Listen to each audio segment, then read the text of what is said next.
Kwa nini si vizuri kuposti maisha binafsi ya mtoto mtandaoni? Hii inategemea wewe ni mtu wa namna gani, nafasi yako kijamii, au unashughulika na kazi gani. Labda nikupatie mfano. Mtoto wako akitekwa kwa mfano. Akitekwa ni rahisi sana wewe kutoa chochote kile ulichonacho. Anahitaji kukosea na kukosea na kujifunza. Yaani kipindi cha utoto ni kipindi cha kukosea na kujifunza. Kukosea na kujifunza.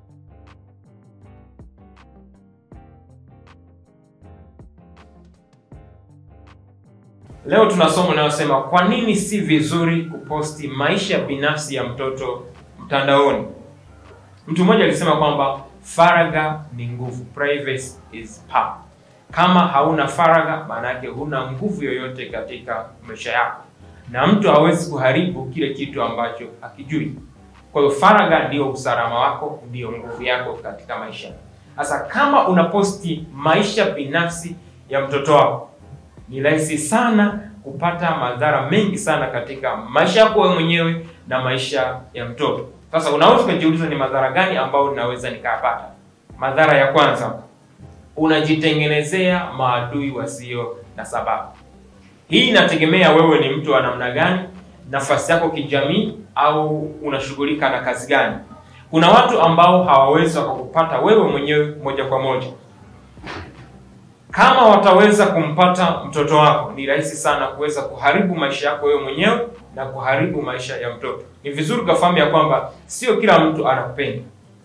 Na sio kila mtu anafurahia jinsi ulivyofanikiwa na jinsi unavyofurahia wewe na familia yako, au wewe na watoto wako. Kwa hiyo kuna watu watatafuta kila mbinu tu ili kunyamanzisha ile furaha ulionayo au kuharibu maisha ulionayo. Sasa wakikukosa wewe, watamtafuta mtoto wako. Kwa hiyo ukiweka maisha ya faragha ya mtoto mtandaoni, ni rahisi sana kumharibu mtoto wako na kuharibu maisha ya kwako wewe mwenyewe.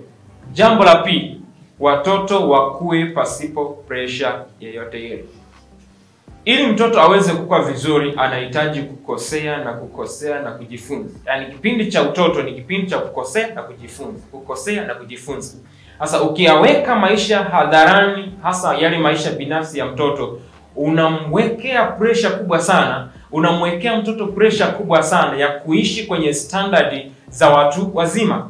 Sasa mtoto kisha anza kuishi kwenye standard za watu wazima, ana suppress ukuaji wake kisaikolojia.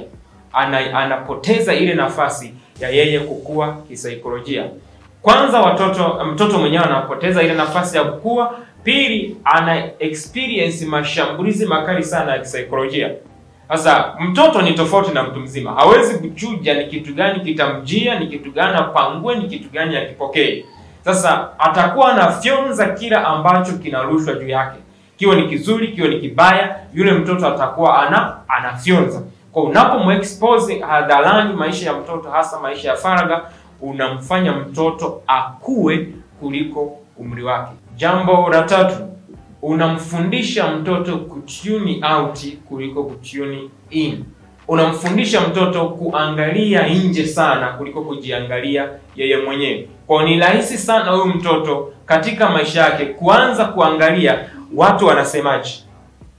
Watu wamelike picha yangu watu wangapi. Kwa anakimbizana na watu wanasemaje, watu wa nje, au watu wa nje ndio wanaompatia tafasiri ya maisha, ndio wanaompatia thamani yake. Kwa mwisho wa siku huyu mtoto anakuwa ni mtoto ambaye ni people pleaser, anawapendezesha wengine kuliko yeye mwenyewe.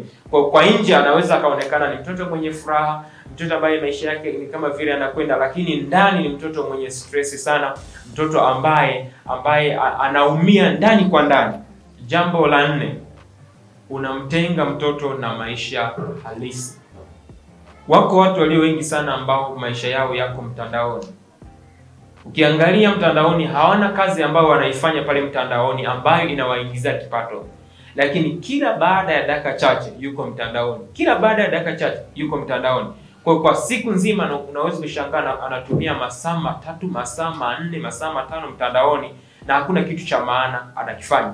Kwa yule mtoto unamtenga na maisha halisi. Anakuwa hayuko grounded kwenye maisha halisi.